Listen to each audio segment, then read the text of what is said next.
Hello student, मैं आशा single अपने YouTube channel study zone में आपका स्वागत करती हूँ। स्टूडेंट, आज मैं आपको एक बहुत ही महत्वपूर्ण टॉपिक पढ़ाने जा रही हूँ जो बीएड के समस्त पेपर में उपयोगी होने के साथ साथ यह अन्य प्रतियोगी परीक्षाओं में भी उतना ही उपयोगी है। तो चलो पढ़ते हैं हम निदानात्मक परीक्षण। तो अब देखते हैं निदानात्मक परीक्षण का अर्थ। निदान शब्द का अर्थ है कारण। शिक्षा के क्षेत्र में बालकों की शिक्षा संबंधी कठिनाइयों को जानने के लिए निदानात्मक परीक्षण का प्रयोग किया जाता है। अर्थात बालक अगर शिक्षक कुछ पढ़ा रहा है और वो नहीं सीख पा रहा है तो वह क्यों नहीं सीख पा रहा है, उन कठिनाइयों को जानना निदान कहलाता है। यह परीक्षण किसी विशिष्ट विषय वस्तु अथवा अधिगम अनुभव के अर्जित ज्ञान की विशिष्टता एवं कमी का मूल्यांकन करता है। निदानात्मक परीक्षाएं किसी विशिष्ट वस्तुगत इकाई में प्राप्त गुणों के आधार पर छात्रों के सुधार हेतु परामर्श प्रदान करती हैं। छात्रों को सफलता क्यों नहीं मिली, अर्थात ऐसा क्या कारण रहा जिसके वजह से विद्यार्थी उसे क्षेत्र में सफल नहीं हुआ, वो कौन सी कमी रही, तो उस कमी उस कठिनाई को जानना ही निदान कहलाता है। इसके कारणों को जानने के लिए निदानात्मक परीक्षण का प्रयोग किया जाता है। वास्तव में निदानात्मक परीक्षणों का उद्देश्य विशिष्ट विषय वस्तु अधिगम इकाई में प्राप्त गुणों के आधार पर बालक के शैक्षिक विकास में सुधार हेतु समुचित परामर्श देना है। निदानात्मक परीक्षण का कार्य छात्रों की विषय संबंधी कठिनाइयों और कमजोरियों को ज्ञात करना है। निदानात्मक परीक्षण व्यक्ति की जांच करने के पश्चात किसी एक या अधिक क्षेत्रों में उसकी विशेषताओं एवं कमियों को व्यक्त करता है। अब देखते हैं निदानात्मक शिक्षण की परिभाषाएं। गुण के अनुसार निदानात्मक शिक्षण की परिभाषा।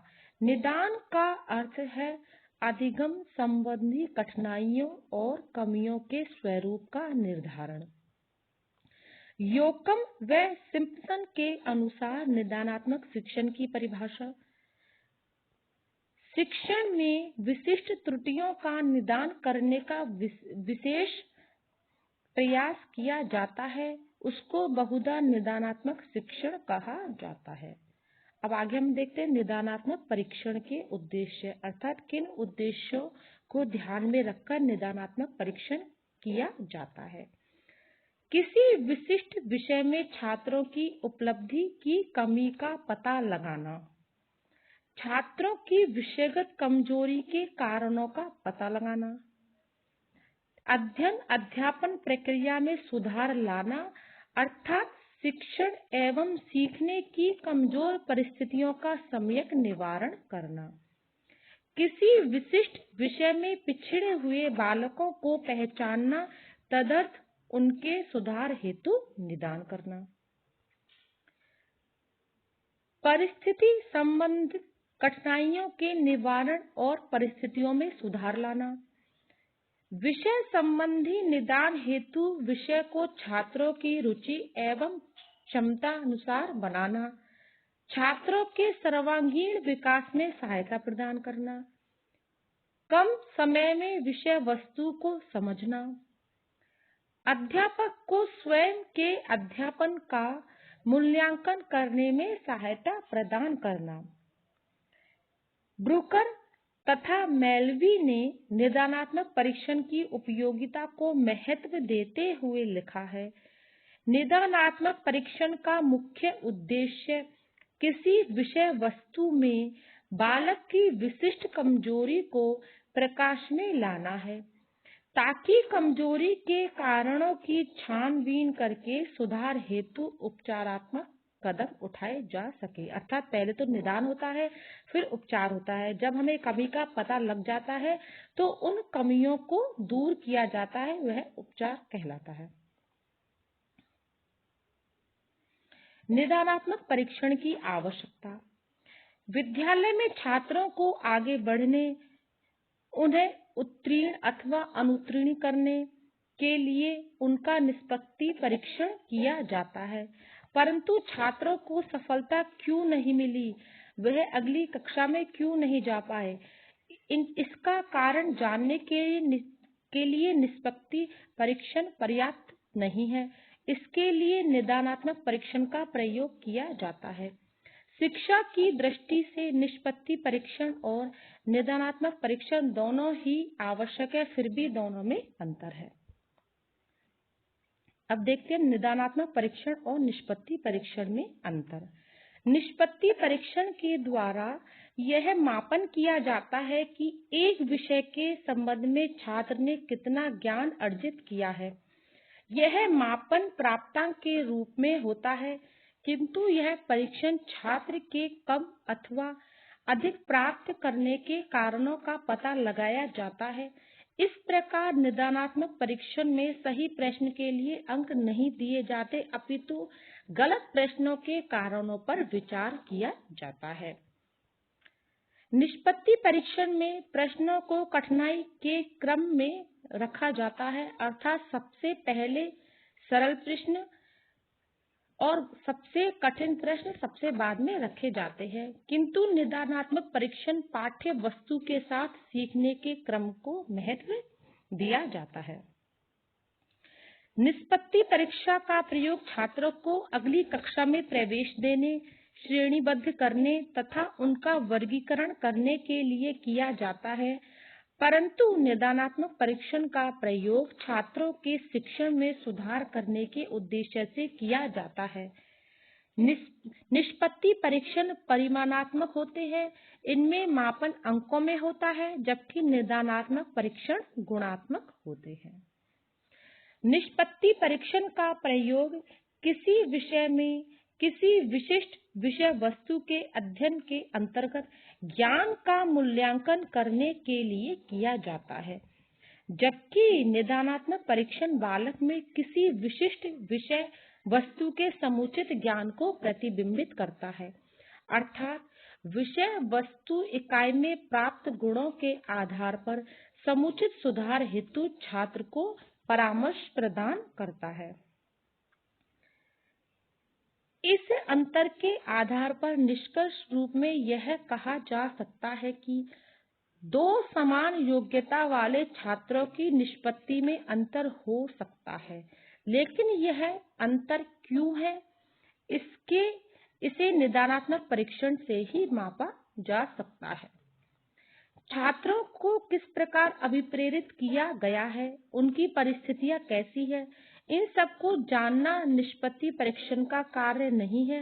निदानात्मक परीक्षण के अंतर्गत छात्र की परिस्थितियों का अवलोकन करके विशिष्ट प्रभावों को ज्ञात किया जाता है।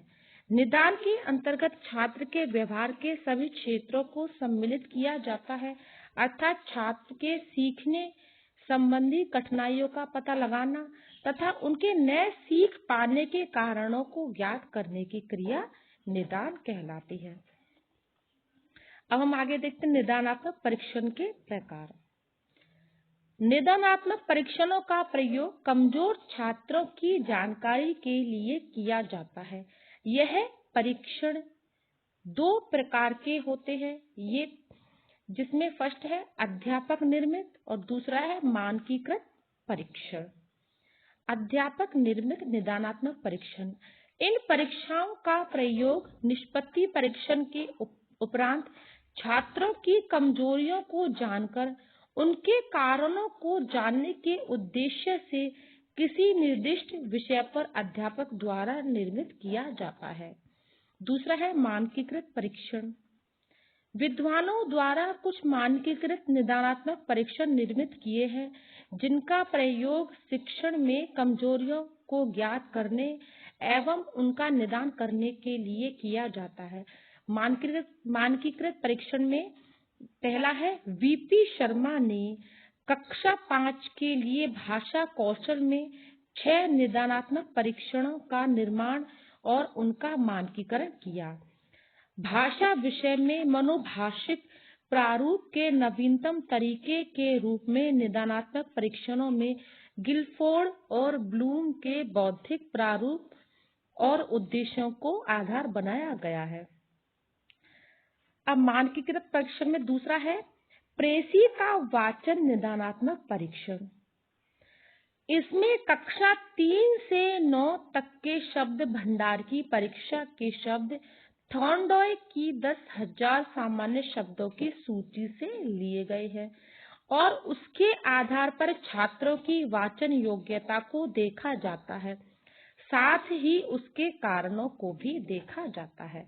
अब तीसरा मानकीकृत परीक्षण है आयोवा साइलेंट रीडिंग टेस्ट।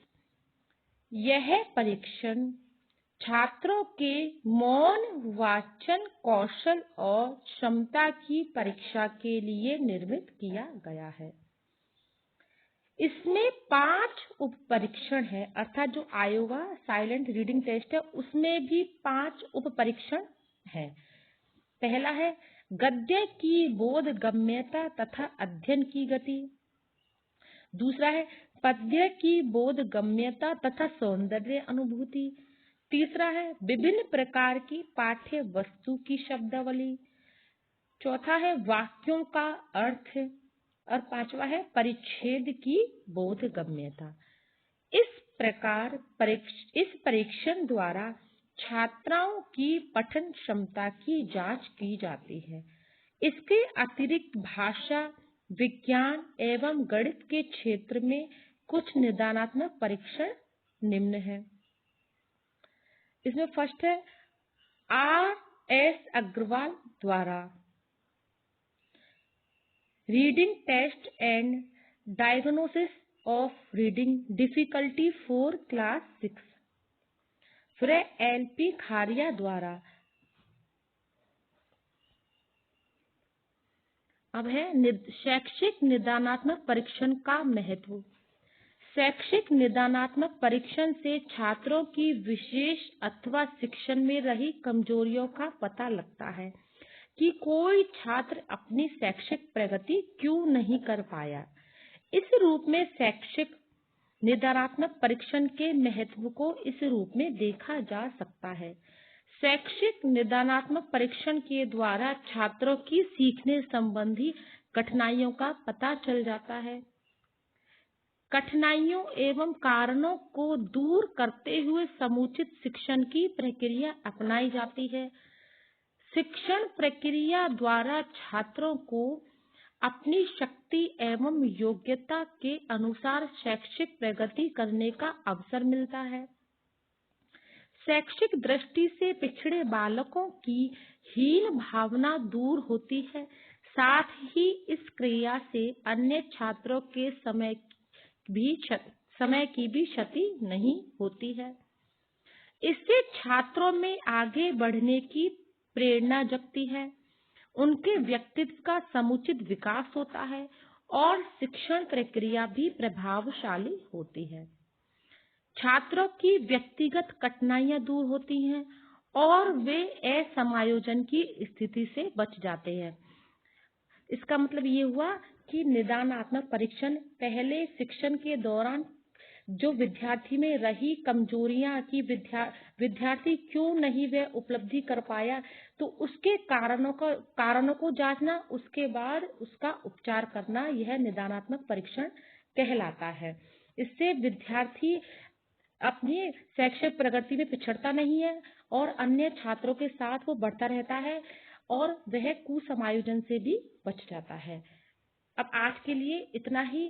अगला महत्वपूर्ण टॉपिक हम अगली क्लास में पढ़ेंगे। अगर आपको मेरा वीडियो अच्छा लगा तो मेरे वीडियो को लाइक कीजिए और मेरे चैनल को सब्सक्राइब कीजिए।